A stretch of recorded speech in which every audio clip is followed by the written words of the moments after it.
Medellin, Colombia, a city made famous by one man, the drug baron Pablo Escobar.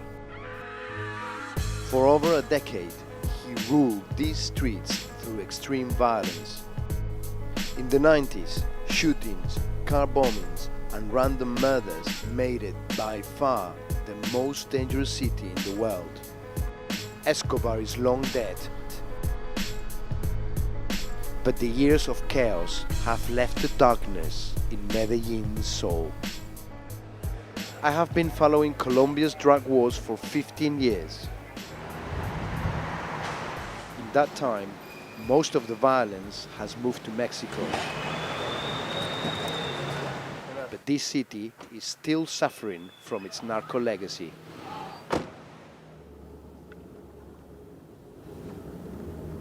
Medellín es famoso por Y es famoso por las mujeres bonitas y viene mucha gente a conocer mujeres bonitas y a tener turismo sexual. For years, the easy cash of the drug trade has fueled a huge sex industry. Even the taxi drivers are in on it. Yo le demuestro todas estas chicas, vean.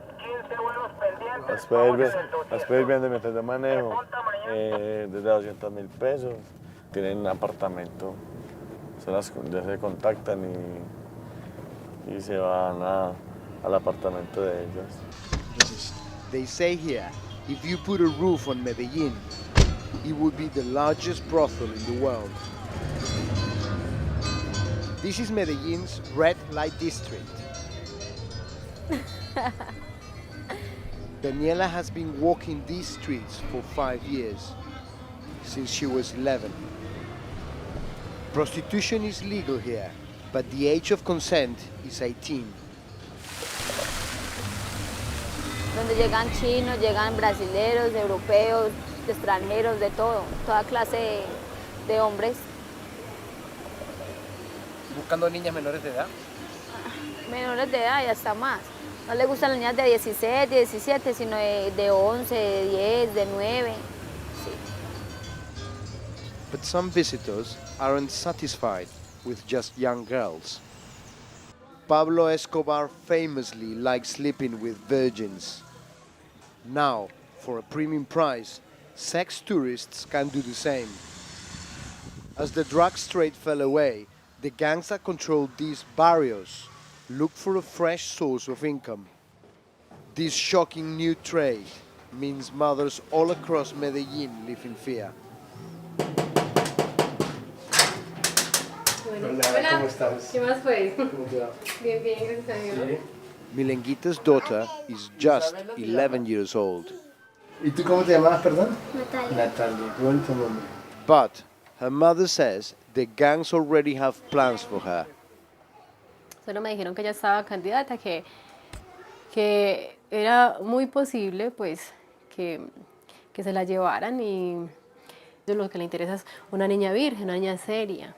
¿Qué más que una niña cristiana? Entonces ellos son inteligentes, ellos saben a qué van. Entonces ellos dijeron, bueno, no ahora, pero ya su niña pues está vista. ¿Tú has hablado con tu hija acerca del tema? No, pero sí le he dicho que se cuide mucho, que si alguien la llama que no haga caso, que si alguien le va a dar dinero que no, que si la van a montar a un carro que grite, que mantenga muy pendiente pues de las cosas. Y ella ya sabe pues no sabe pues, qué han dicho sobre ella, no. Pero ella me mantiene muy alerta, yo la mantengo muy alerta, con la otra niña también. This is not the image of Medellin the authorities want to promote. They have spent millions cleaning up the city, attracting visitors, and trying to show it has moved on from the past.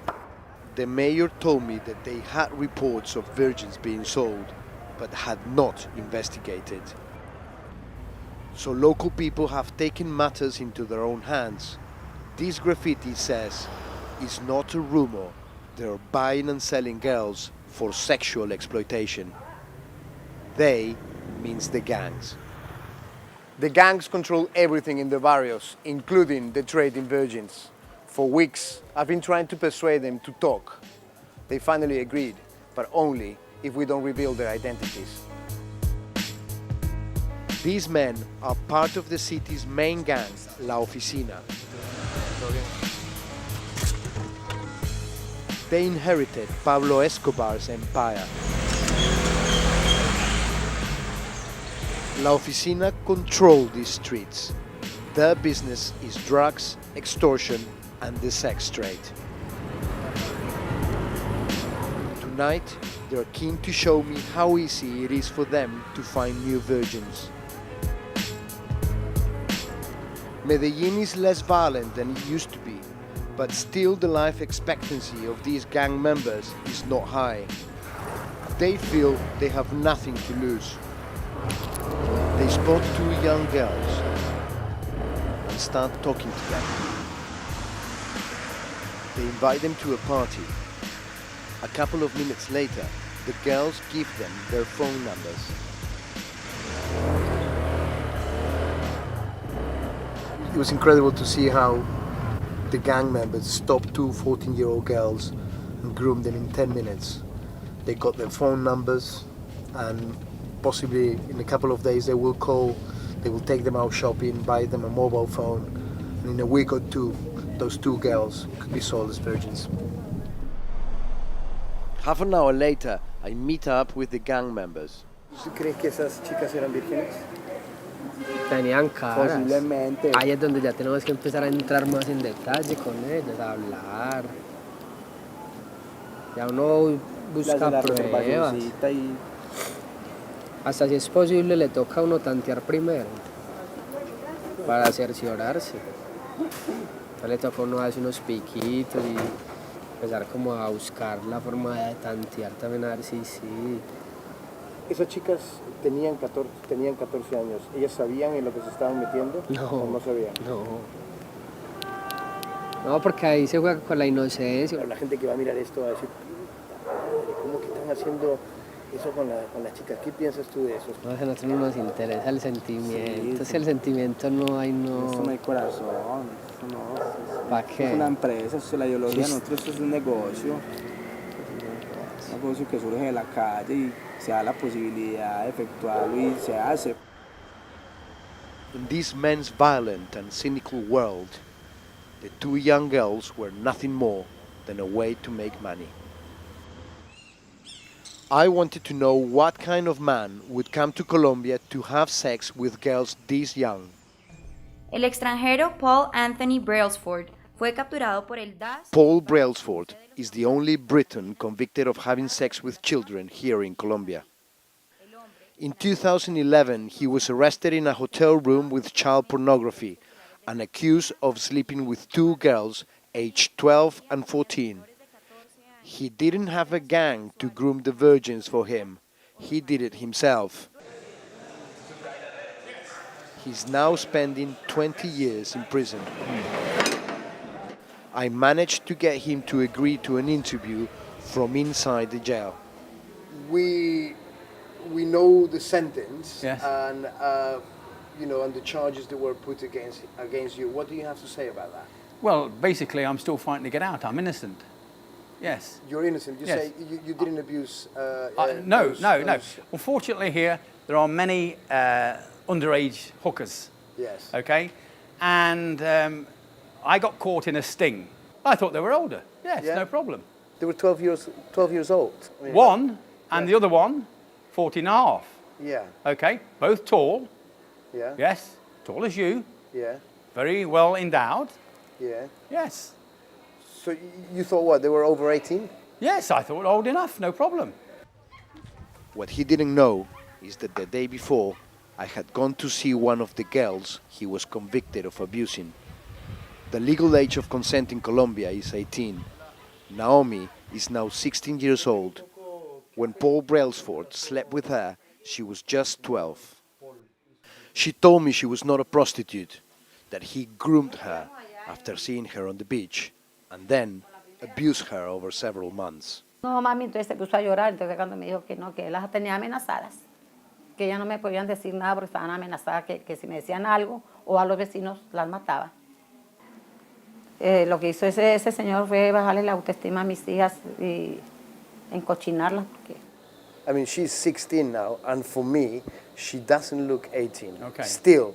So if I think back, and 3.5 years ago, when she was 12, But this is she not- wouldn't have looked. This is your opinion. Yeah. Okay, no problem. Yeah. So you didn't think she was 12? No. Your opinion, my opinion. Yeah. So you didn't think she was 12? Your opinion, my opinion, and that was it, yes. Yeah. And do you have anything to tell them? Do I have anything to tell them? Yeah. If you had them in front of you, Gloria and and her two daughters, what will you tell them? I don't know. I don't know. I don't know. Close it down. Close it down. Close it down. No, close it down. Down. Watch out, watch out. Paul Brailsford is one of just 3 foreigners in jail in Colombia for this crime. No? You don't have anything to say to the 12-year-old girl that you abuse and the 14-year-old girl that you abuse? No, we're not. Stop. With the authorities failing to confront this growing trade, it's left to mothers like Milengita to fight for their daughters' futures.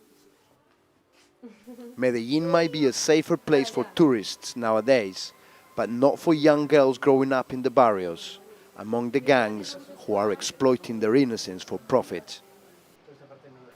Guillermo Galdos, Channel 4 News, Medellin.